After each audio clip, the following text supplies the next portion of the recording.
નમસ્કાર CB24 news સાથે હું રેશમા આપનું સ્વાગત કરું છું. ઓસ્ટ્રેલિયાના સિડનીમાં બોન્ડી બીચ ઉપર શૂટરોએ આશરે 2000 લોકો ઉપર અંધાધૂંધ ગોળીબાર કર્યો, જેમાં 40 લોકો ઘાયલ થયા છે.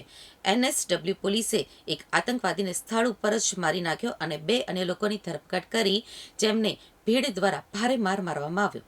બોન્ડી બીચ આતંકવાદી હુમલાની તપાસ કરતી વખતે પોલીસે શોધી કાઢ્યું કે નવીદ સિડનીના બોની રીગમાં રહેતો હતો.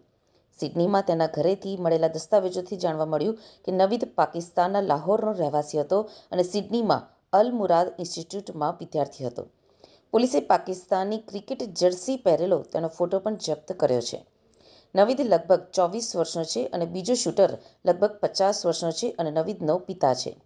ન્યૂ સાઉથ વેલ્સ એટલે કે NSW પોલીસે એક આતંકવાદીને સ્થળ ઉપર જ મારી નાખ્યો અને 2 અન્ય લોકોની ધરપકડ કરી છે, જેમને ભીડ દ્વારા ભારે માર મારવામાં આવ્યો છે.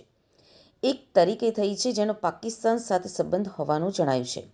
NSW પોલીસ કમિશનર માલ લેન્યોને જણાવ્યું હતું કે પોલીસે બોન્ડી બીચ અને આસપાસના વિસ્તારમાં સર્ચ ઓપરેશન હાથ ધર્યું હતું. તે દરમિયાન કેમ્પબેલ પરેડ પર પાર્ક કરેલા વાહનમાંથી એક ઇમ્પ્રુવાઇઝ્ડ વિસ્ફોટક ઉપકરણ મળી આવ્યું હતું. તપાસ દરમિયાન મળેલી માહિતી અને શસ્ત્રોના આધારે ગોળીબારને આતંકવાદી હુમલો માનવામાં આવ્યો છે અને સત્તાવાર રીતે જાહેર કરવામાં આવ્યો છે. બંને આતંકવાદીઓ ખાસ કરીને યહૂદીઓને નિશાન બનાવતા હતા.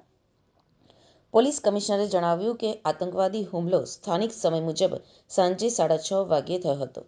બોન્ડી બીચ ઉપર 8 દિવસીય યહૂદી તહેવાર હનુક્કાહની ઉજવણી થઈ રહી હતી અને તે તહેવારની પહેલી રાત હતી અને ગોળીબાર થયો ત્યારે લગભગ 2000 લોકો બીચ ઉપર એકઠા થયા હતા.